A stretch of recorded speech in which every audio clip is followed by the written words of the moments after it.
होइन दुधे नाम अरे खास त दुधिया हो तर अब सर्टकटमा दुधे दुधे भन्यो दुधे चाहिँ किन भने के यहाँनिर पहिला दुध बेच्थ्यो कि यहाँनिर अब दुध र मह बग्ने देश यतै दुधेतिरै थियो कि बा होइन किन चाहिँ भन्यो दुधे दुधे भनेर यदि अब हजुरलाई थाहा छ भने यसो कमेन्ट सेक्सनमा लेखिदिनु होला है होइन छिटो छिटो लेखिदिइहाल्नुहोस् है।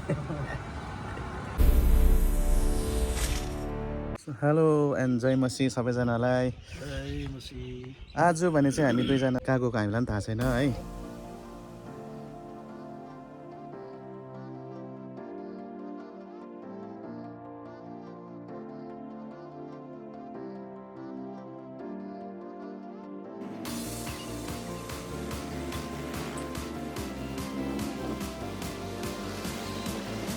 यो चाहिँ हो दुधे दुध भएको जग्गा भन्न मिल्दैन। होइन दुधे नाम अरे खास त दुधिया हो तर अब सर्टकटमा दुधे दुधे भन्यो दुधे चाहिँ किन भने के यहाँनिर पहिला दुध बेच्थ्यो कि यहाँनिर अब दुध र मह बग्ने देश यतै दुधेतिरै थियो कि बा होइन किन चाहिँ भन्यो दुधे दुधे भनेर यदि अब हजुरलाई थाहा छ भने यसो कमेन्ट सेक्सनमा लेखिदिनु होला है होइन छिटो छिटो लेखिदिइहाल्नुहोस् है।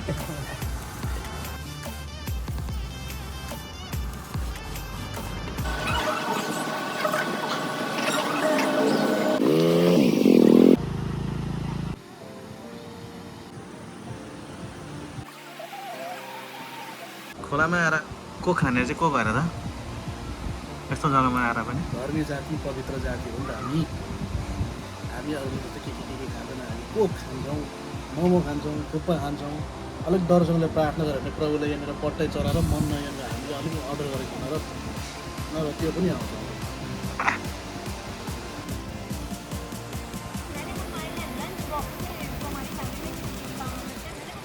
अब चाहिँ हामीले दुधेमा पनि यसो बसेर खोलाको रमाइलो दृश्यसँगै अब हामी लाग्न लागिरहेछ। दुधेबाट हामी बिदाई माग्दैछौँ है। जय मसी सबैलाई गोर्खे सलाम जय मसी।